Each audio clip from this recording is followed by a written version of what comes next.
Selamat siang Sobat Bisnis, apa kabar? Senang sekali akhirnya di siang hari ini saya Imron Parsoran kembali hadir menjumpai Sobat Bisnis semua di program podcast E-Radio.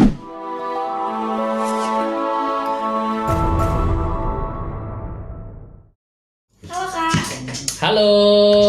Kak Imran ya? Iya, betul banget. Nama lengkapnya siapa sih Kak kalau boleh tahu Kak? Nama kakak ini Imron Parsoran. Imron Parsawaran, agak susah ya nyebutinnya ya. Apa tuh artinya? Artinya itu, jadi Parsawaran itu dari suku kata Sumatera Utara atau bahasa Batak gitu sih, yang artinya persahabatan. Itu sesuai dengan namanya. Jadi kalau gue tuh nggak suka yang namanya suka bermusuhan, mungkin karena nama kali ya. Nama adalah doa. Oh iya, sahabatan. Jadi Iya. ini ya, bersahabat sama Friendly semua lah, orang ya. nah semuanya gitu. Nggak suka permusuhan lah intinya. Kalau misalnya ribut dikit ya paling nggak nyampe 2 jam 3 jam udah baikan lagi. Gitu. Kalau boleh tahu, apa namanya kesibukan sekarang tuh apa Kak? Sekarang itu kesibukannya jadi guru iya, jadi salah satu presenter di TV Lampung iya, MC juga iya. Banyak ya Kak ya? Terus sekarang juga ya mengikuti berbagai bisnis lain lah gitu. Tapi fokusnya sekarang di? Fokusnya lebih ke sekolah, ngajar sama ke presenter aja sih. Oh, sekolah. Ya. Kalau flashback yang ini nih Kak, sebelumnya pendidikan itu gimana Kak? Pendidikan. Kalau kita bicara masalah pendidikan ya, sebenarnya pendidikan itu sangat penting yang pertama. Karena pendidikan itu selain bisa membentuk karakter kita, tapi juga bisa untuk berpikir secara rasional. Bukan berarti yang tidak berpendidikan tidak berpikir secara rasional ya gitu. Tapi memang kalau menurut saya pendidikan itu sangat penting. Karena salah satunya yaitu tadi untuk mencerdaskan anak bangsa dan sebagainya. Kalau setiap bagi guru ya. Jadi pendidikan itu saya banyak banget perjalanannya. Lulus sekolah itu langsung kerja ceritanya. Karena saya tahu saya ini dari latar belakang keluarga yang bisa dibilang ya biasa aja lah.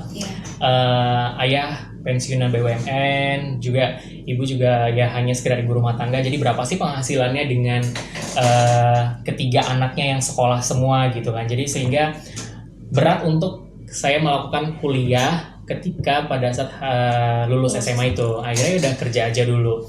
Ternyata selama bekerja itu sekitar sebulanan saya dapat informasi ada beasiswa, di mana beasiswa itu di salah satu universitas juga di bandara di Lampung, ikutin seleksi segala macam, tes dan lain sebagainya, dan ternyata masuk nih, dapat beasiswa 100% waktu itu. Cuman nggak jadi diambil karena dengan persyaratan atau juga dengan bisa dibilang peraturan yang ada itu harus diikutin. Kalau tidak bakal di DO dan harus keluar dengan membayar biaya semua yang sudah dikeluarkan oleh pihak kampus. Berat dong, dimana posisinya keluarga gue saat itu ekonominya ya lagi down-downnya kan gitu. Ya udah akhirnya nggak jadi diambil beasiswanya, terus akhirnya kerja di salah satu mall sebagai customer service waktu itu. Agak minder sebenarnya, kok bisa sih seorang Imron bisa kerja di mall gitu kan ya. Yang awalnya jadi tapi nggak semerta-merta jadi customer service waktu itu, tapi saya harus di area dulu, di mana area itu sebagai SPB, sales promotion boy, harus berjualan baju, harus ketemu customer gitu-gitu, belajar dari awal dulu. Setelah 3 bulan baru naik jadi customer service, baru bisa melayani orang untuk pembuatan member, atau misalkan yang komplain, misalkan yang seperti kurang ini kurang itu, pasti komplainnya ke customer service. Jadi kita tuh harus belajar dulu cara membaca karakter si customer-nya itu sendiri. Makanya saya taruh di area dulu kurang lebih 2 tahun, belum 2 tahun sih, setahun kemudian saya pernah coba kuliah lagi dan pakai uang pribadi waktu itu. Saya bangga sendiri di salah satu universitas juga, dan berjalan hanya kurang lebih setahun, terus mundur gara-gara saya bed rest, jadi drop banget, sakit, dimana harus pilih salah satu, pilih kerja atau pilih kuliah. Karena yang namanya anak laki, anak bujang, kalau udah ketemu uang ya kan ya, dapat income segala macam ya, nggak semua anak laki lah, intinya semua orang kalau misalkan dari lulus SMA kalau sudah pernah kerja, udah kenal uang, udah ngerasain gaji sendiri, pasti berat untuk ninggalinnya walaupun kita punya pendidikan yang maksudnya pernah lagi kuliah. Jadi ya udah saya pilih untuk tetap bekerja waktu itu. Akhirnya kuliah cuti. Seharusnya memang ngurusin surat cuti, cuman diabaikan waktu itu. Terus akhirnya pilih kerja, udah kerja, ngerasa bosen nih, kok kayaknya gini-gini aja, nggak ada perubahan. Sedangkan waktu itu nggak ada pengumuman untuk ada karyawan tetap dan lain sebagainya. Dan gue berpikir lagi, gue ini laki-laki gitu kan, bakal butuh pekerjaan yang menetap dan dengan jabatan yang begitu lumayan gitu. Yaudah akhirnya 2 tahun kemudian 2014 tuh gue mulai berpikir oke deh, mulai mau kuliah nih. Tapi gimana caranya supaya gue tuh dapat uang, supaya gue bisa resign di kerjaan ini dan uang itu cukup untuk buat kuliah. Itu kuliah baru lagi? Iya, ngulang lagi dari awal dengan jurusan yang berbeda. Jurusan yang pertama itu komunikasi, terus yang kedua bahasa Inggris, jadi numpang pendidikan. Terus yang terakhir ini baru di bidang pendidikan, bimbingan konseling waktu itu. Kenapa bisa lompatnya jauh? Nanti pokoknya ceritain semua lah ya. Jadi setelah itu 2014 kuliah. Jadi sebelum 2014 itu dan 2013 gue harus nabung dari setiap gaji itu gue komitmen harus nge-save sekitar 1.500.000. Ini kita langsung ngomong aja uangnya ya. Satu bulan gue harus safety itu 1.500.000. Sisanya karena gue nggak ada cicilan, nggak ada apa, jadi uang itu pure untuk gue bayar kuliah. Terkumpul lah ya setahunan lebih, ya lumayan kan gitu. Terus gue berpikir gini, oke, gue cari perguruan tinggi yang dimana uang ini bakal cukup. Gue nggak mandang itu perguruan tingginya ternama atau yang penting gue gimana caranya supaya dapat bisa kuliah dan dapat gelar itu dan berguna untuk kedepannya gitu. Ya udah akhirnya 2014 gue resign. Walaupun ditanya kenapa resign, karena mau kuliah, terus ditawarin boleh kerja kuliah kok, cuman gue udah ngerasain kerja kuliah itu ribet banget, capek banget sehingga pernah bed rest kan. Jadi ya udah akhirnya resign, kuliah lah di salah satu perguruan tinggi swasta bidang ilmu pendidikan, ngambil bimbingan konseling waktu itu. Kenapa mau ngambil bimbingan konseling? Karena kerjanya di bidang customer service, kita harus mengetahui karakter orang, cara menanggapi orang marah-marah itu harus gimana sih. Nah di situ gue mulai berpikir, oh ternyata baca karakter orang tuh seru ya gitu kan. Kalau misalkan orang-orang udah datang tuh ketika dia dengan ekspresi marah-marah, kita udah tahu harus seperti apa sih dari cara berbicara kita, body language kita, atau eye contact kita harus gimana. Jadi kita udah harus tahu gitu. Nah semenjak itu sih gue berpikir, oke deh kayak bimbingan konseling lebih tepat gitu. Tapi ada yang bilang kenapa nggak ngambil psikologi aja? Psikologi kan ada lebih mendalam lagi ilmunya. Sebenarnya kepengen juga, cuman kan di sini psikologi itu hanya di satu universitas yang dimana gue agak kurang respect ke sana gitu. Jadi ya udah akhirnya ngambil bimbingan konseling yang sesuai dengan budget yang gue milikin. Dan lagi-lagi di sini gue bukan membanggakan diri sendiri karena uangnya pakai uang. Jadi jangan karena uang kuliah itu kita pakai uang sendiri terus tiba-tiba kita langsung kayak sombong gitu, gue kayak yang gimana gitu. Tapi enggak sih, lagi-lagi karena gue itu prihatin sama orang tua, prihatin keadaan ekonomi dan lain sebagainya gitu.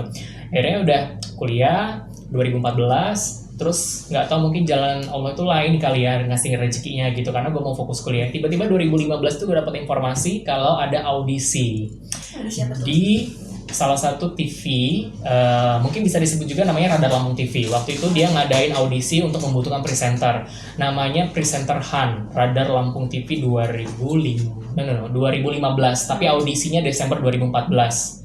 Nah di situ audisi Desember 2014, gue ikutan audisi dengan berbagai ratusan orang yang diseleksi. Awalnya ragu banget karena kan gue kan nggak ada basic di bidang broadcast kan, hanya sekedar seorang mantan pekerja customer service yang memang dimana customer service itu kan kalau di mall kayak announcer ya, kita harus bisa promosi barang yang diskon dan lain sebagainya gitu kan. Jadi basic untuk berbicaranya mungkin dapat gitu dari vokal dan lain sebagainya. Cuma kalau di bidang broadcastnya untuk kayak di radio atau di televisi itu nggak ada.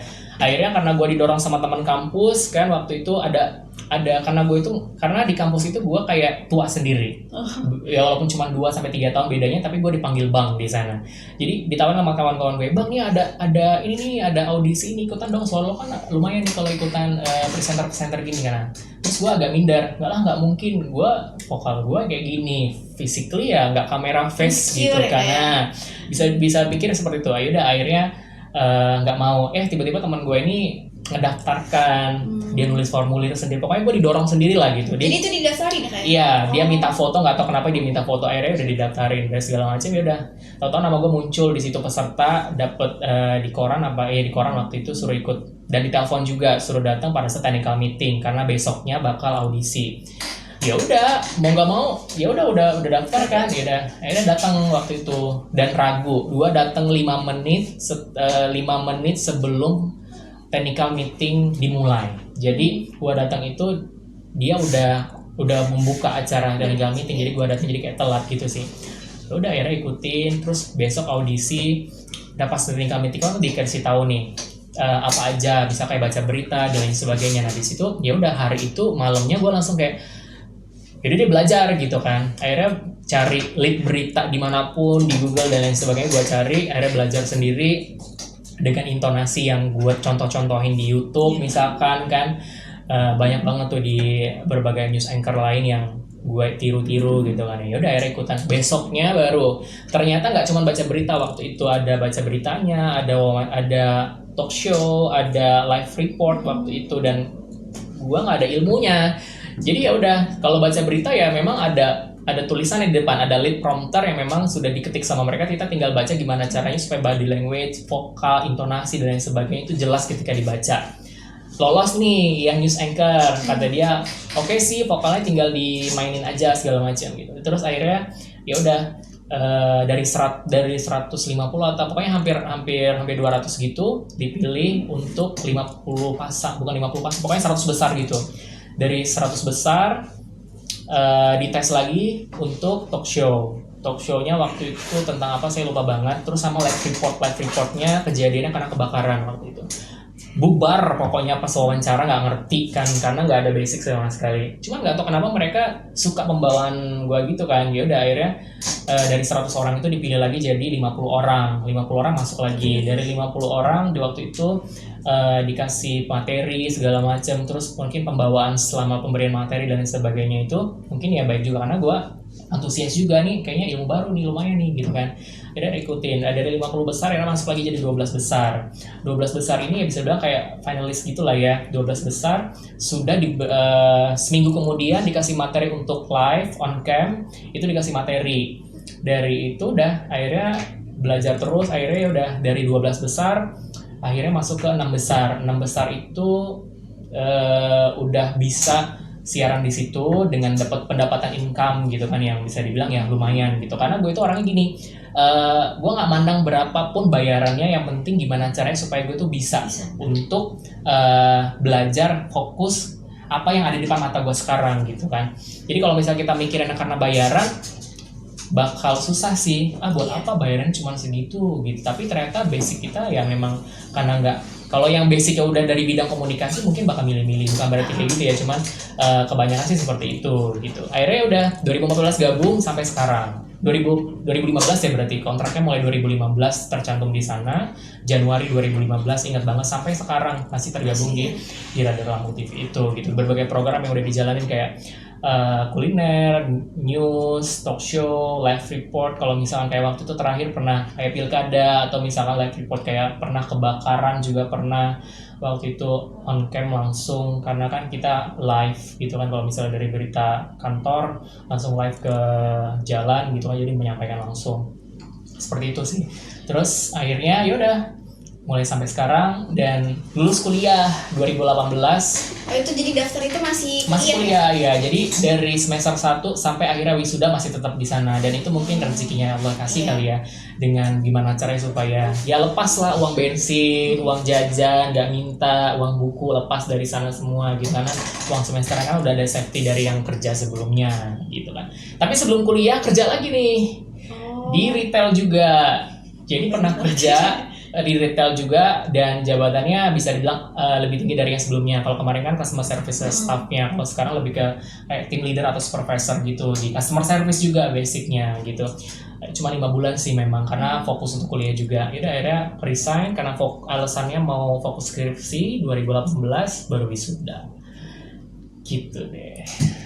Seru sih, banyak banget pengalaman-pengalaman panjang yang terjadi gitu. Terus setelah jadi ini masih bergabung ya? Masih bergabung di Radio Lampung TV masih.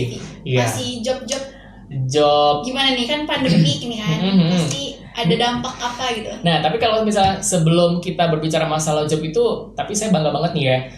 Selama bergabung di Radio Lampung TV ini, saya itu bisa dibilang pernah mendapatkan achievement atau penghargaan dari salah satu bisa bilang KPID ya, Komisi Penyiaran Indonesia Daerah Provinsi Lampung pernah mengadakan award waktu itu. Nah, saya dipercaya oleh televisi saya itu, instansi saya untuk mewakili menjadi nominasi waktu itu 2016 kalau nggak salah. Di situ 2016 saya didaftarkan jadi nominasi. Setelah bergabung berarti itu. Setahun setelah bergabung saya lupa 2016 atau 2017, saya lupa antara itu, pokoknya dipercaya untuk menjadi nominasi. Padahal di TV tersebut ada 12 presenter.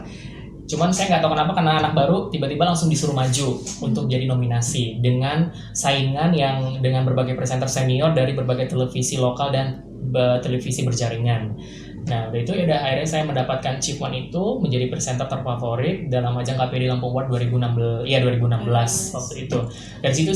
Dari situ batu loncatannya rezekinya terbuka lebar, dan alhamdulillah sih kayak ada berbagai tawaran MC dan lain sebagainya gitu, karena memang tadi kan di awal juga saya jelasin sampingannya aktivitasnya sebagai MC juga, MC wedding, MC event, tapi lebih basic ke MC formal sih. Karena untuk vokalnya kan seperti ini gitu. Kalau misalnya event-event tuh pernah, cuman nggak begitu lebih banyak gitu. Nah, berbicara masalah pandemi saat ini yang sedang berjalan, aktivitasnya apa? Jujur kalau selama pandemi memang job tuh nggak ada. Seluruh MC pasti minim job, karena event nggak ada, perkumpulan orang banyak nggak ada, apalagi resepsi pernikahan nggak ada. Jadi benar-benar nggak ada. Jadi benar-benar pemasukan tuh nggak ada sama sekali.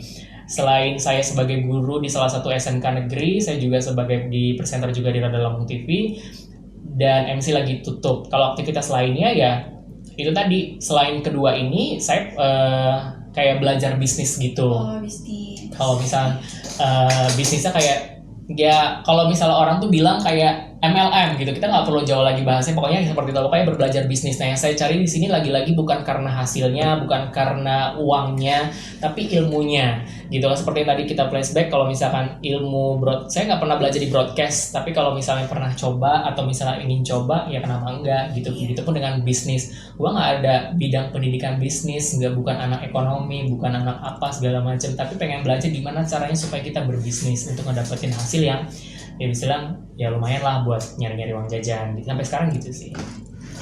Berarti lulusannya apa nih? Gelarnya SPD. Iya, BK, ilmu pendidikan. Oh.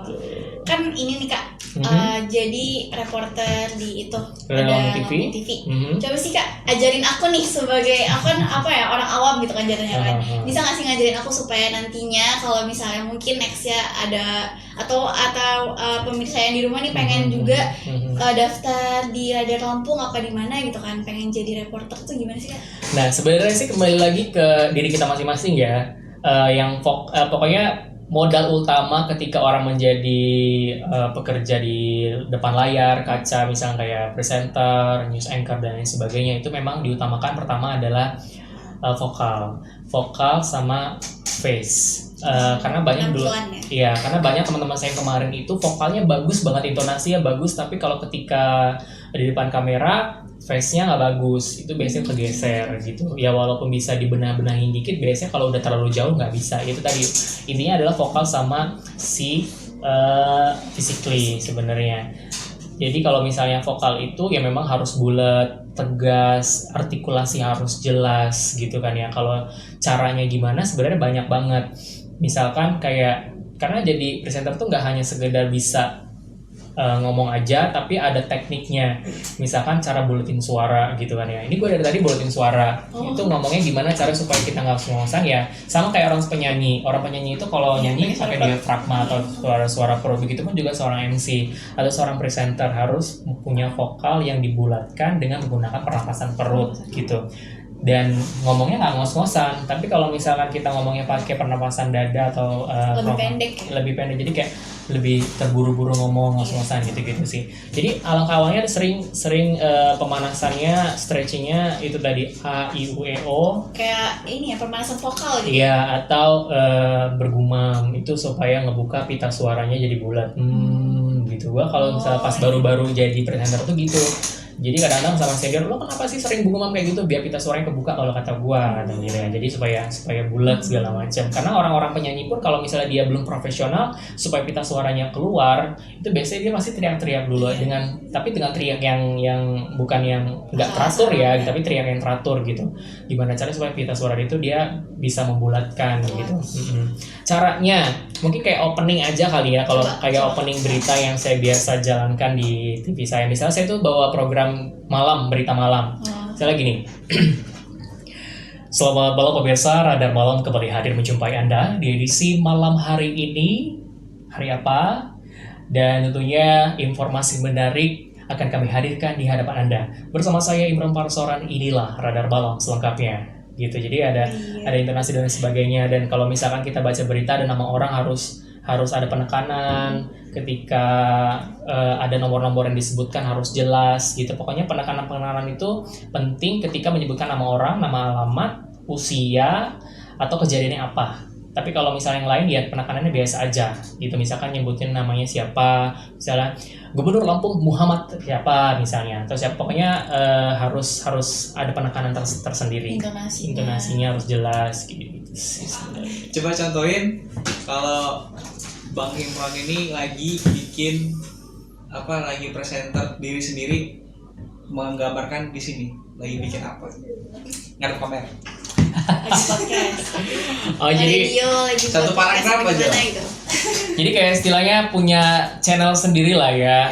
Openingnya gimana gitu. Tapi gaya presenter berita, anchor. Gaya presenter berita. Formal dong berarti. Iya. Gimana ya? Kamera. Ngadep kamera. Formal. Nama programnya apa? Podcast Radio ya. Oke. Selamat siang. Apa nyebutin ya? Pemirsa atau sobat bisnis ya?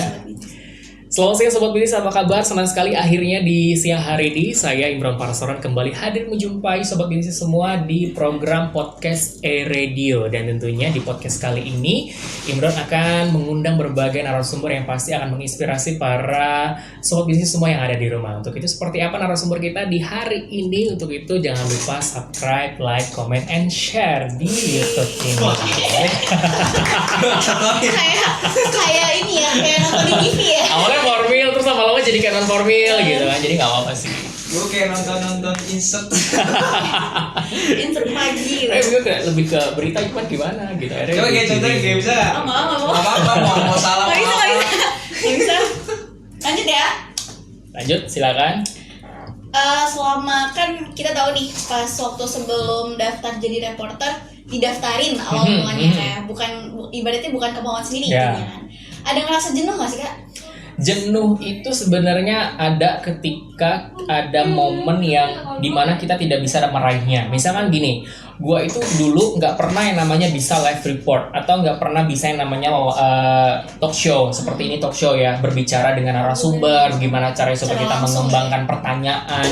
Karena kan setiap narasumber itu memberikan pernyataan, kita harus membuat pertanyaan kembali dari pernyataan yang telah diungkapkan gitu kan. Jadi pertanyaan harus berkembang. Nah, dulu gue itu sempat minder, kok gue nggak bisa ya? Gue itu karena dulu nggak pernah bisa namanya wawancara orang, karena bingung mau tanya apa. Apalagi kan kalau misalnya di TV itu narasumbernya bukan narasumber orang biasa, karena pernah kayak narasumber gubernur atau wakil gubernur atau misalnya pejabat-pejabat lain, karena kan lebih ke sana arahnya gitu.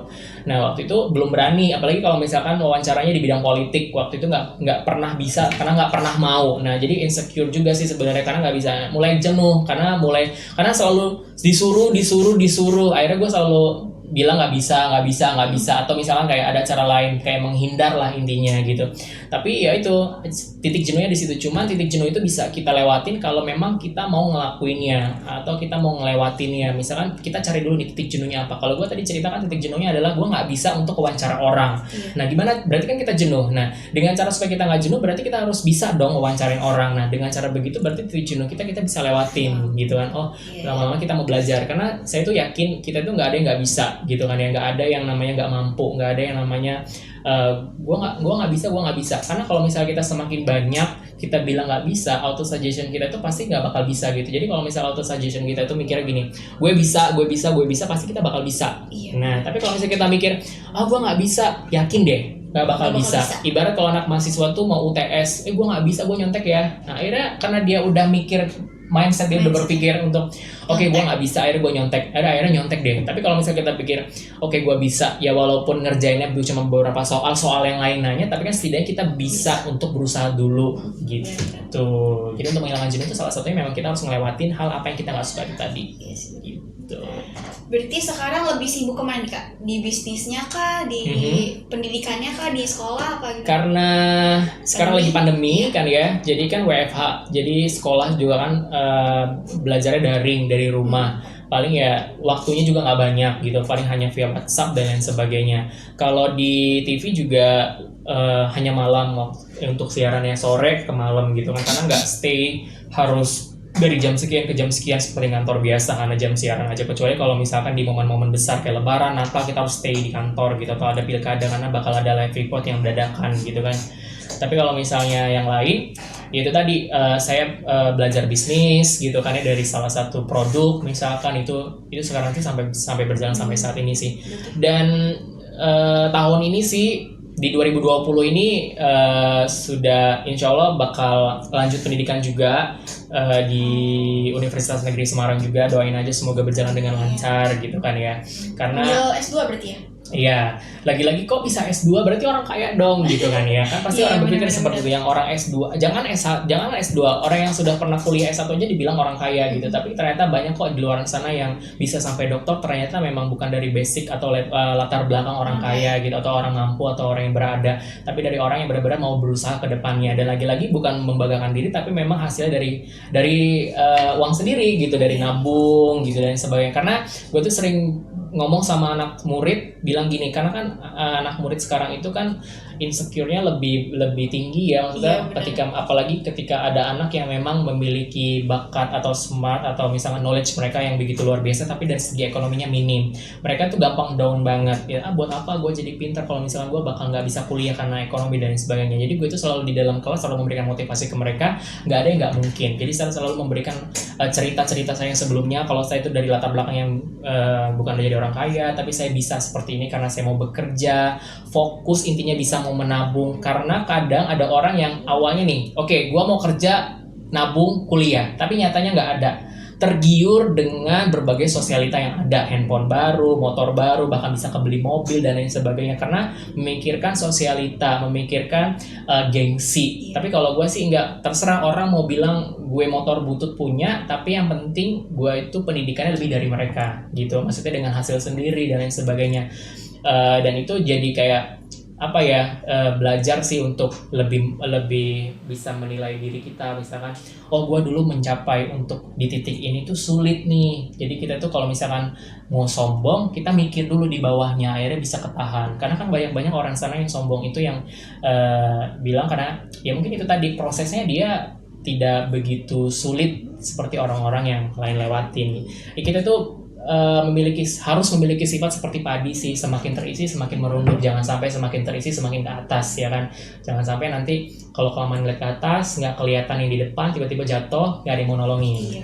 Gitu ya nggak sih? Gitu. Iya kan, kalau misalnya dengar cerita kakak nih, kayaknya enak-enak aja gitu kan, kerja terus ya udah kuliah bisa bayar sendiri pakai kerjaan. Pernah nggak sih ada kayak ngerasa apa ya, jatuh gitu terus bangunnya lagi tuh susah gitu loh kak? Kalau jatuh ke bangun sih peralihannya jarang, jadi gue bisa dibilang minim sih ya kalau gitu. Cuman pada ingin meraihnya, sebelum gue bisa kerja di mall itu, ini cuman hanya di sini ya gue cerita ya, cuman hanya di podcast ini yang mau benar-benar buka-bukaan, yang sebelumnya belum pernah cerita ke siapapun. Mungkin yang punya podcast ini pun nggak ngerti ya dengan latar belakang gue yang sebenarnya. Jadi sebelum gue tuh kerja di mall, gue tuh pernah yang namanya jualan atau ngampas namanya. Tahu nggak ngampas? Ngampas itu kayak gue itu jual makanan-makanan anak-anak yang dimana nanti bakal gue sebarin ke berbagai warung-warung, toko-toko gitu-gitu. Dan itu bukan dari perusahaan orang lain, tapi memang gue ngambil dari orang yang memang mereka tuh kayak grosiran. Jadi gue ngambil dari sana banyak, terus gue tuh kayak bawa banyak-banyak itu kan, terus ditawar-tawarin ke warung-warung itu benar-benar hal yang menurut gue nggak bisa gue lupain. Cuman gue belum pernah cerita ini sebelumnya, belum pernah mungkin ini benar-benar karena gue itu orang yang mudah minder gitu kan ya. Jadi lebih baik udah deh, gue lebih baik tutup itu gitu. Cuman kalau misalnya tujuannya untuk memberikan motivasi orang supaya ternyata dia bisa kok lebih dari itu, bahkan posisinya atau derajatnya lebih di bawah dari gue, tapi ternyata dia bisa kok gitu. Tapi ya udah nggak apa-apa, lebih baik gue ceritain itu untuk motivasi orang gitu. Jadi kurang lebih gue berjalan itu 3 bulan sih memang. Ngampas tuh cuma 3 bulan, motor sendiri, terus belanja sendiri dengan berbagai yang isi ciki-ciki, kacang-kacang, tinggi-tinggi gitu-gitu kan. Ya dulu itu nggak mikirin malu, gimana caranya supaya gue bisa dapet uang gitu kan. Akhirnya ya udah waktu itu diajarin sama sepupu yang memang dia udah enak lah hidupnya dari ngampas itu tadi. Akhirnya gue belajar sama dia cuma 3 bulan sih, karena mungkin orang tua juga kasihan ngelihatnya kok lulus SMA anaknya kerja begini gitu kan. Ya udah akhirnya disuruh coba-coba ngelamar di mall gitu waktu itu. Nah kebetulan ya udah setelah 3 bulan itu ngelamar di mall akhirnya mungkin awalnya training 3 bulan jadi SPB karena mungkin dilihat pembawaan diri dan juga vokal juga oke, jadi customer service waktu itu dari 2012 gitu. Jadi customer service tuh pasti ada kan customer yang aku galak lah, cerewet lah, apalah gitu. Itu ngatasinnya gimana tuh Kak waktu itu Kak? Kalau ngatasin orang marah pernah, itu kayak makan sampai antara customer dengan customer ribut gitu kan ya. Mereka berantem karena perselisihan waktu itu ada event misalkan ya. Sebenarnya kalau misal nggak usah ngomongin yang ribut deh, misalkan kayak ada customer yang marah-marah, ini gimana sih mallnya kok panas, atau misalkan dia beli baju ukurannya beda yang dikasih atau gimana gitu kan ya. Jadi kita itu sebagai customer service kita dengerin dulu sih apa keluhannya gitu. Kalau misalnya kita udah dengerin, kita pahamin dulu masalahnya apa, udah itu kita itu buat diri kita untuk benar-benar ngerasain apa kekecewaan dia. Jadi kayak kita tuh masuk ke kehidupan dia dalam kekecewaan yang dia hadapi. Jadi kita tuh tahu, oh iya ibu, ya bener ya bu, iya saya juga kayak gini loh bu. Kalau misalkan kayak ibu juga pasti saya juga marah, cuman maaf ya bu, cuman gitu-gitu. Cuman kita gimana caranya supaya bisa nenangin dia, atau caranya kalau kita punya permen atau punya minum untuk menenangkan dia, kita berikan dulu gitu. Misal silakan ibu diminum dulu, ntar kalau misalnya kita udah siap baru ya bisa saya bantu ibu. Nah baru misalnya ya kalau misalnya kita servis di awal, datang kita suguhin minum permen, kita bisa dibilang supaya urat-urat dia itu yang kencang tadi agak dikendur-kendurin dikit, walaupun masih ada marah-marahnya, tapi setidaknya agak berkurang. Pasti semua orang nggak ada sih yang dari awal sampai akhir mau marah-marah gitu, tapi kalau misalnya kita ngelainin dengan benar pasti dia bakal nurun juga gitu sih. Jadi memang harus tahu karakter orang gimana gitu. Berarti lebih merasakan apa yang dia rasakan sama customer ya? Kita dengerin dulu, terus kita harus ngerasain apa yang customer rasain. Kalau kita udah bisa masuk ke cerita dia, baru kita kasih solusi, kita kasih harapan, misalkan kita akan perbaiki ke depannya, bahkan kita informasikan ke yang lain dan lain sebagainya gitu sih. Ini kan kalau kita tahu nih kayak pasti profesinya banyak banget kan, itu kan tadi yang dijelasin, ada pendidikan, guru, terus reporter, terus pernah di retail juga gitu. Sebenarnya passion yang sebenarnya itu apa sih Kak? Kalau jati diri Kakak sebenarnya gini, kalau kita berbicara masalah passion, nanti jatuhnya kita tidak bisa berkembang ke tempat yang lain gitu. Karena yang gue rasain saat ini kan nyari kerjaan tuh susah. Satu, terus kalau misalnya cari kerjaan tuh susah, kita nggak bisa berkembang ke satu sektor aja atau satu titik aja. Kita harus bisa. Nah, gue tuh berpikir gini, gimana caranya supaya gue itu nanti ke depannya bisa menguasai beberapa pekerjaan misalkan. Kalau misalkan, karena gue pilihannya gini mikirnya, kalau gue kuliah di pendidikan, ketika gue nanti nggak ada yang nerima gue di bidang pendidikan, ya udah, gue lari ke plan B. Plan A tadi pendidikan, plan B-nya gue ke misalnya ke broadcast, atau yaudah deh gue nanti lebih ke broadcast aja, jadi presenter aja, atau nanti mencoba ke TV nasional dan lain sebagainya. Kalau misalnya memang di plan B ini di bidang broadcast benar-benar ya cuma stuck di situ aja, gue coba di retail, karena gue pernah pengalaman di bidang retail. Karena kan pekerjaan sekarang itu membutuhkan yang namanya berpengalaman dibandingkan berpendidikan gitu kan ya. Pendidikan itu hanya sebagian kecil lah, bisa dibilang ya untuk batu loncatannya aja, untuk pegangannya aja formalitas gitu kalau dia sudah berpendidikan S1 misalnya. Tapi kalau pengalaman itu lebih penting. Makanya kenapa orang yang di perusahaan-perusahaan retail itu kebanyakan lebih penting yang sudah bekerja sama dia bertahun-tahun, naik jabatan dibandingin sama orang yang baru datang S1 tapi dia tetap jadi awal. Jadi dari titik yang pertama dulu. Karena lebih baik pengalaman sih, apalagi di bidang retail. Nah, itu yang pengen gue mau. Jadi kalau misalnya di antara yang ini apalagi sekarang gue mencoba ke ranah bisnis. Nah, ketika tiga-tiga ini nggak ada, apalagi kayak lagi pandemi ya, jadi pendidikan juga lagi minim, gaji dipotong, radar di TV juga mungkin kayak gitu, ataupun juga di bidang MC juga lagi nggak ada. Nah, ke bidang bisnis. Nah, itu jadi gue tuh ilmunya yang gue ambil, gimana caranya siapa tahu nanti gue bisa berbisnis dengan produk yang gue buat sendiri, atau produk makanan atau produk apa, yang penting cara bisnisnya gue udah tahu karena belajar dari yang ini tadi yang gue tekunin sekarang. Terus Bisa bilang multi talent lah sekarang iya, gitu ya. multi talent, bisa ngapain aja lah ya. Ya kalau dulu tuh saya dibilangnya serabutan. Sama teman-teman saya dibilang semuanya ditarik deh, lo ini apa sih, maunya apa gitu, semua dikuasai. Ini serabutan banget, tapi ya terserah itu mereka penilaian dia. Tapi yang gue rasain ya senang-senang aja sih. Dimana ada peluang di situ Betul, kita jalankan. bener banget. Terus balik lagi nih ya Kak ya, kalau dulu kan waktu pas kuliah sempat cuti ya kan, sempat apa ya, mereka berhenti lah. Itu tanggapan orang tua gimana Kak? Waktu itu gue sedikit berbohong sih memang.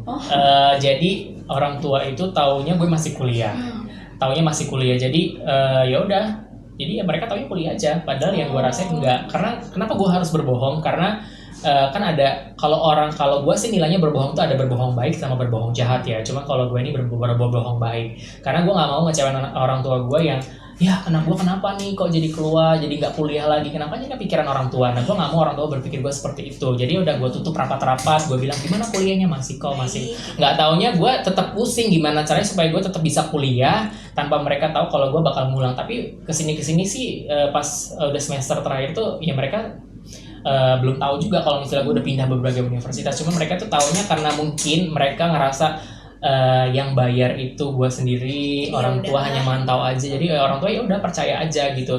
Yang penting anaknya kuliah, dan alhamdulillah sih ya tiba-tiba anaknya wisuda gitu. Terus dengar-dengar nih Kak, katanya ini ya duta bahasa. Oh iya, gimana jadi tuh, Kak?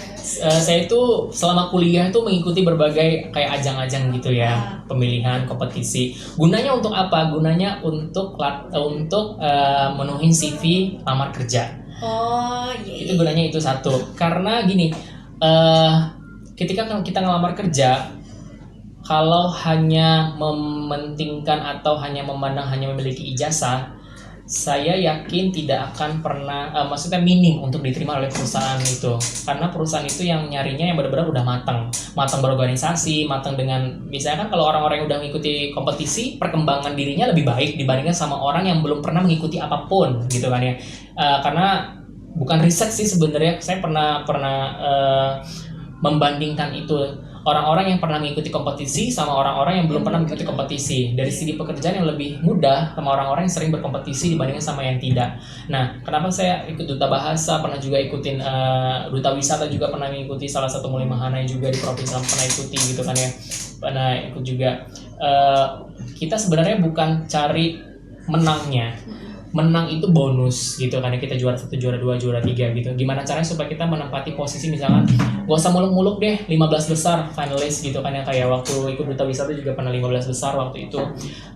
Yang gue cari supaya dapat sertifikatnya. Sertifikat itu ya gunanya untuk melampirkan ijazah ketika ngelamar kerja. Karena itu tadi gue balik lagi, perusahaan tuh lebih memandang nilai plus ketika kita, oh dia pernah ngikutin ini, pernah ngikutin itu. Banyak gitu. Ya, akhirnya udah. Setelah itu 2017 gue ikutin juga duta bahasa 2017, 12 besar waktu itu sampai sekarang, dan terbentuk organisasi, dan saya ini sih terpilih sebagai ketua ikatan duta bahasanya gitu. Jadi ada namanya itu organisasinya IKADUBAS, Ikatan Duta Bahasa Provinsi Lampung, yang dimana ini adalah mitranya kantor bahasa Lampung, jadi langsung dipegang oleh Kementerian Pendidikan gitu kan ya. Jadi kan kantor bahasa ini memang di bawahnya orang Kementerian Pendidikan gitu, jadi memang resmi sih organisasinya, bukan organisasi yang dibuat-buat karena kita pernah mengikuti ajang, tapi kita memang benar-benar di bawah naungan, jadi tidak boleh di luar kegiatan yang memang benar-benar sudah diberikan sama dari kantor bahasa. Kecuali kalau misalnya kita memang punya acara, kita harus cerita dulu ke beliau, ke kepala kantor bahasanya, mau event apa segala macam, pasti orang kantor bahasa bakal dukung sih, karena kan kita mitranya dari kantor bahasa. Ininya apa Kak? Tantangannya itu apa? Ada nggak sih tantangan jadi duta bahasa? Tantangannya itu sebenarnya itu tadi, gimana caranya supaya kita itu bisa memberikan informasi ke orang-orang tentang penggunaan bahasa Indonesia yang baik dan benar gitu kan ya. Bukan berarti gue jadi jadi ketua duta bahasa ini menggunakan bahasa Indonesia yang baik yang benar, enggak. Cuman seperti kayak kita lebih mengetahui aja sih, misalkan kita itu harus memartabatkan bahasa Indonesia dibandingkan bahasa asing, karena secara tidak langsung kita itu masih dijajah oleh negara asing, salah satunya bahasa gitu kan ya. Masih banyak orang di luar sana yang masih bangga banget menggunakan bahasa asing. Contohnya misalkan di hotel, di bandara, bahkan di selamat datang Bandar Lampung itu menggunakan bahasa Inggris. Misalkan Bandar Lampung City, seharusnya kan kota Bandar Lampung, kenapa tidak kota, kenapa harus city gitu. Itu salah satunya itu. Misalkan kayak bahasa-bahasa Indonesia yang baku, misalkan kita masih menyebutkan selfie, seharusnya swafoto. Misalkan handphone kan in English, misalkan bahasa Indonesianya apa, telepon genggam atau ponsel gitu kan. Cuman kita masih kayak kaku, telepon genggam kok ribet ya, HP gitu. Atau misalkan mau ngomong ponsel pun sebenarnya itu udah baku, cuman kan ngomong ponsel, pinjam dong ponsel lo, karena kita nggak terbiasa. Nah itu sebenarnya sulit ke situ sih gitu, karena masih banyak juga di daerah-daerah Lampung ini yang memang minim bisa bergunakan bahasa Indonesia, karena kebanyakan mereka pakai bahasa daerah. Tapi sebenarnya bagus sih mereka menggunakan bahasa daerah untuk melestarikan bahasa daerahnya, tapi alangkah baiknya mereka juga mengerti dengan bahasa Indonesia, tapi memang mereka bahasa daerahnya bercampur dengan bahasa Indonesia, jadi bahasa Indonesia tidak full, tapi lebih paham ke bahasa daerahnya. Karena memang kantor bahasa itu atau Ikadubas itu ada Trigatra atau namanya itu kayak mengutamakan bahasa Indonesia, slogan lah ya. Slogannya kayak yang pertama mengutamakan bahasa Indonesia, terus lestarikan bahasa daerah dan kuasai bahasa asing. Nah itu namanya Trigatra dari kantor bahasa ataupun juga duta bahasa Provinsi Lampung. Itu karena pemilihan duta bahasa ini akan ada lanjutannya ke tingkat nasional. Iya, karena kan dipegang langsung sama oleh Kementerian Pendidikan. Jadi memang ada lanjutannya ke tingkat nasional. Ya walaupun saya nggak ke tingkat nasional, tapi saya sudah bangga dengan menjadi walaupun tidak ke nasional, tapi linknya sampai ke nasional juga. Karena kan saya kenal dengan berbagai alumni dari yang lain. Karena setiap tahun itu kan akan ada perwakilan Provinsi Lampung yang mewakili nasional. Secara tidak langsung ya saya harus menemani mereka ke sana. Jadi kayak mengenali gitu sih. Nah kalau misalnya kan berarti kata kakak tadi kan banyak orang-orang zaman sekarang tuh malah lebih bangga kalau misalnya kita bisa ngomong bahasa asing gitu kan daripada bahasa kita sendiri, bahasa Indonesia gitu kan. Nah itu menurut kakak sendiri tuh gimana sih Kak kalau misalnya misalnya mau pribadi nih lebih mengutamakan, misalnya aku lebih mengutamakan bahasa Inggris gitu daripada bahasa Indonesia sendiri gitu. Nah kalau menurut kakak tuh sebaiknya itu gimana? Sebenarnya kita tidak melarang untuk bisa fasih berbahasa Inggris ya, atau berbahasa asing. Karena kan bahasa Inggris sekarang kan udah bahasa internasional. Kemanapun misalnya kita mau ke negara tetangga pun ya dengan bahasa internasional, bahasa Inggris gitu kan. Minimal kita mau ke Filipina, mau kemana pun pasti yang diutamakan adalah bahasa Inggris gitu kan. Jadi sebenarnya nggak apa-apa, cuman lebih ke penggunaannya. Penggunaannya misalkan di ruang publik, memang benar-benar di ruang publik itu adalah yang memang harus menggunakan bahasa Inggris gitu. Tapi kalau enggak ya kenapa harus menggunakan bahasa Inggris gitu. Tapi memang kita harus menguasai memang untuk mengalahkan berbagai persaingan pekerjaan yang orang-orang asing masuk ke Indonesia. Karena kan kita sudah beberapa tahun ini masuk ke MEA ya, Masyarakat Ekonomi ASEAN. Orang-orang luar negeri bisa bekerja dengan kompetensi yang begitu luar biasa yang mereka miliki untuk bersaing dengan orang-orang Indonesia gitu.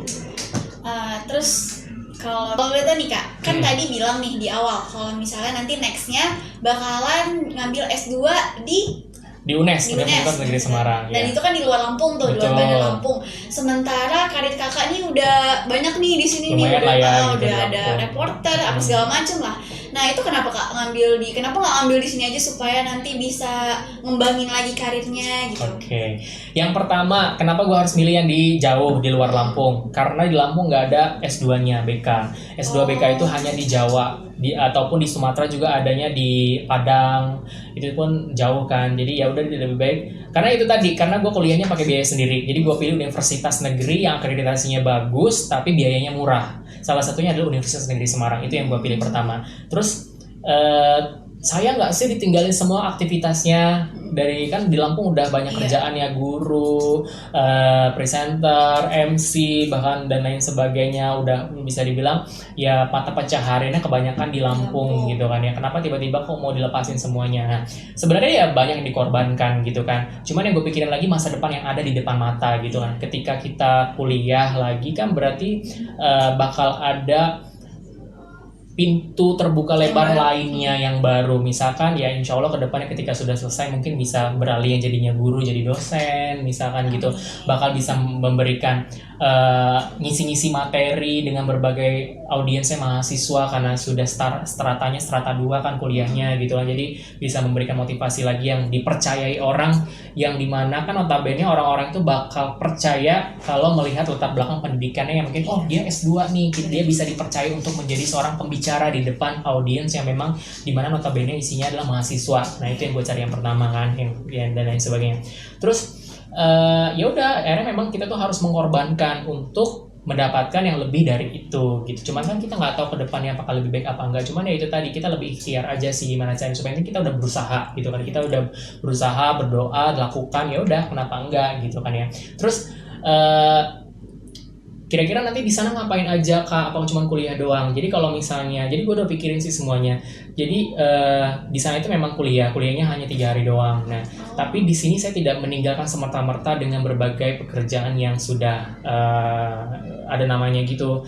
Jadi kayak misalnya MC, gue masih terima job MC di Lampung dengan catatan gue setiap weekend harus balik. Karena berarti ongkosnya habis dong. Berarti ongkosnya ini dari uang job-jobnya habis dong, uangnya dari ongkos doang, transport PP segala.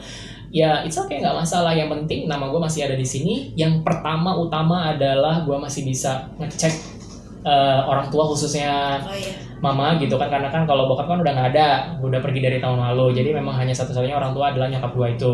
Ya udah, yang penting gue setiap minggu bisa pulang, bisa masih MC juga, masih bisa jengukin orang tua juga gitu kan di sini. Ya udah, kenapa enggak? Dan di sana pun gue udah di sana dari setahun yang lalu gue udah cari berbagai kenalan, misalkan dari berbagai vendor, nggak jauh-jauh dari MC juga gitu kan, karena salah satu kemampuan yang mungkin yang menurut gue ya lumayan bisa dikembangkan. Ya itu tadi, supaya kita bisa hidup di kota orang, ya itu tadi gue harus kenalan dengan berbagai vendor yang ada di sana dengan cara mulai dari tahun kemarin setiap gue posting MC pasti harus pakai tagar atau hashtag MC Semarang. Gitu. Jadi dan alhamdulillah sih beberapa vendor sudah follow dan saling fallback gitu, tinggal follow up aja, tinggal say hi gitu via DM dan lain sebagainya untuk memperkenalkan diri dan sebagainya kalau ketika nanti gue udah mulai di sana gitu. Cuma kan kayaknya kalau lagi masa pandemi ini kan sebenarnya senangnya gue masih bisa beraktivitas di sini, tapi gue sudah menjalankan kuliahnya walaupun via online gitu. Senangnya di situ sih. Cuman kan nggak senangnya ya itu tadi, kita nggak bisa kemana-mana kalau masa pandemi. Terus pertanyaan terakhir nih kak, nextnya selain pendidikan bakal ngapain? Next selain pendidikan kalau pendidikan itu kita nggak bisa batasin ya, misalkan ya bisa jadi kita bisa kuliah lagi dan sebagainya. Next kedepannya sih ya itu tadi, gue itu bisa memotivasi anak-anak sekarang, anak-anak milenial yang menurut gue itu sekarang lebih sering diracuni masalah gawai atau ponsel atau handphone, nih bahasa Indonesia ya, atau gadgetnya, karena kan banyak sekali game-game online yang merusak anak-anak generasi bangsa yang saat ini akhirnya merusak karakternya.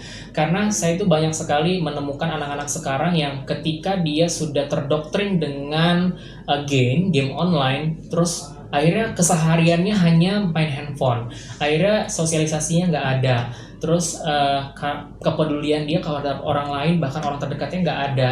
terus mentalnya pun terganggu karena anak kecil SD sudah sering main handphone, main game, ketika diambil orang tuanya dia ngamuk, marah, atau misalnya ketika pinjam handphone orang tuanya nggak dikasih marah. Itu kan berarti salah satu gangguan mental yang kita nggak ketahui dari dini. Nah itu yang sebenarnya saya inginkan itu ya itu tadi, memberikan motivasi untuk anak-anak sekarang yang walaupun memang sulit sih untuk memberikan motivasi kepada anak SD, anak SMP, cuman yang saya pikirkan itu untuk 10-20 tahun ke depan gitu kan ya. Berarti kan kita harus memberikan motivasi kepada anak-anak yang memang yang sudah terlanjur terbiasa dengan gaming itu tadi. Misalkan dari SMA lah yang udah bisa berpikir secara rasional gitu, kalau misalnya kita tuntun terus. Nah itu sih tujuannya, salah satunya itu menyadarkan mereka betapa bahayanya menggunakan gawai yang berlebihan, betapa bahayanya menggunakan game atau lain sebagainya lah gitu. Karena kan kita harus bijak menggunakan gawai, harus bijak menggunakan sosial media, harus bijak menggunakan lain sebagainya sih. Jangan sampai itu nanti jadi penghambat perkembangan diri kita gitu. Kalau yang udah dewasa sih udah bisa berpikir rasional ya, masih bisa nahan diri. Oh ya udah, gue masih ada aktivitas lain, udah ditutup. Tapi kan kalau anak-anak sekarang enggak, mentalnya lebih keganggu. Bahkan dari bayi aja, maksudnya masih udah balita, udah bisa gitu nonton kan? itu dan sebagainya. Bahkan umur 5 tahun ketika dia sudah terbiasa karena orang tua sekarang kan modern ya, saya bukan ngajarkan orang tua yang sekarang.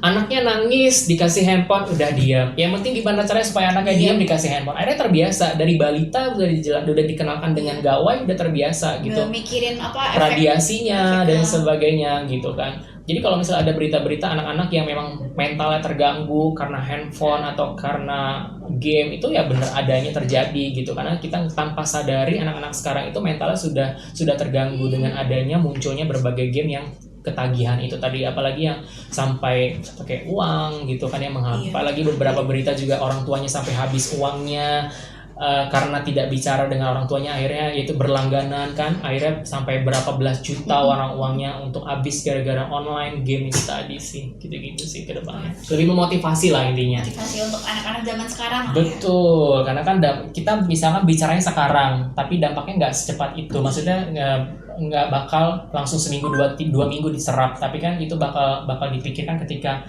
10 tahun ke depan gitu kan. Oh iya bener ya apa yang dibilangin kemarin itu bla bla bla bla gitu. Tapi kembali lagi ke dirinya masing-masing, dia gimana. Nah tadi itu kan banyak nih kak, kata kakak tadi anak-anak zaman sekarang tuh lebih ke handphone. Orang tuanya yaudah deh kasih handphone aja supaya nggak nangis gitu kan. Selain apa nih solusi dari kakak, apa nih selain ngasih handphone tuh, selain itu tuh apa tuh kak? Sebenarnya kalau misalkan itu kan berarti kembali lagi ke orang tuanya ya, cara ngedidiknya seperti, bukan berarti saya menyalahkan orang tua yang selalu memberikan gawai atau gadget kepada anaknya ketika mereka rewel dan sebagainya. Kalau di rumah kan banyak caranya, mereka banyak mainan. Karena anak bisa mencontoh main handphone dari siapa? Iya benar, dari orang tua kan. Dia lihat orang tuanya bentar-bentar main handphone, bentar-bentar main handphone. Ya udah, anak akhirnya melihat kegiatan orang tuanya yang selalu, kenapa sih ada handphone? Ada apa sih sama handphone? Ya kan. Nah, anak-anak itu kan berpikir pertanyaannya lebih canggih sekarang ya kan. Udah kayak elektronik yang canggih anak-anak sekarang itu berpikirnya lebih maju sekarang. Kalau saya pikir dengan berbagai makanan yang diasumsi, akhirnya berpikirnya lebih maju menurut saya. Itu tadi berarti kembali lagi ke orang tuanya. Jangan kalau misalnya memang dia ingin mendidik anaknya untuk tidak terbiasa menggunakan gawai, usahakan orang tua untuk menggunakan handphone jangan sampai ada di depan anak. Keseringannya jangan sampai di depan anak. Mungkin kayak cuma WhatsApp, atau WhatsAppnya juga yang sebiasa ya, jangan sampai grup chat sampai berjam-jam, yang abai juga. Atau mungkin kalau angkat telepon it's okay, nggak apa-apa. Tapi kalau misalnya kita sampai sampai berjam-jam main handphone gitu kan, anak-anak ngeliat misalnya, udah akhirnya anak-anak juga terbiasa. Jadi ya kembali lagi ke orang tuanya ngedidiknya seperti apa. Caranya yang lain adalah itu tadi, yang pertama orang tuanya harus mengurangi penggunaan handphone di depan anak. Yang kedua, ajak main anak, atau berikan mainan anak yang bisa dibilang lebih mengisi waktu anak itu untuk melupakan gawai. Misalkan dia ada teman main sepeda, bisa kan mainannya banyak di rumah gitu kan, dengan mainan-mainan apa, atau bisa nonton televisi, atau misalkan apa yang lain sebagainya gitu-gitu. Jadi diajarkan sih gitu sebenarnya. Kembali lagi ke orang tuanya itu tadi, karena kan buah itu jatuh nggak jauh dari pohonnya. Iya sih sebenarnya sama sih kak. Apa namanya, zaman sekarang tuh sebenarnya beda, apalagi perubahan tuh cepet banget ya kayak Benar. dari aku aja dulu itu sebenarnya kalau masalah gadget ini belum seberapa. Handphone nggak ada dulu itu Handphone tuh dulu kan. nggak ada. Ya orang tua pun ya handphone pun ya paling handphone cumplung sih. Iya, Yang nggak ada. yang nggak ada internet, BBM apa segala gitu. macam, cuma bisa SMS doang. Ya sama dulu tuh mainnya telepon. ular-ularan doang itu juga Iya. nge-BT-in kan. Benar-benar. Gitu. Jadi anak-anak cari permainan yang lain. Kalau kamu permainan apa dulu? Kalau dulu tuh sering banget sih kayak main sama temen tuh ya, pasti main mama-mamahan gitu kan. Main rumah-rumahan ya, masak-masakan. Boneka-bonekaan gitu sih. Nggak Lebih ramah terlalu- kan ya, lebih iya, aman lebih juga gitu. Itu tadi berarti ya kembali lagi gimana caranya supaya kita tuh cari alternatif lain untuk anak supaya dia itu ada aktivitas lain. Iya. Anak yang sering main handphone karena dia bingung aktivitas apa yang dia lakuin selain main Karena nggak ada handphone. Ya udah akhirnya aktivitas handphone handphone seperti itu. Oke.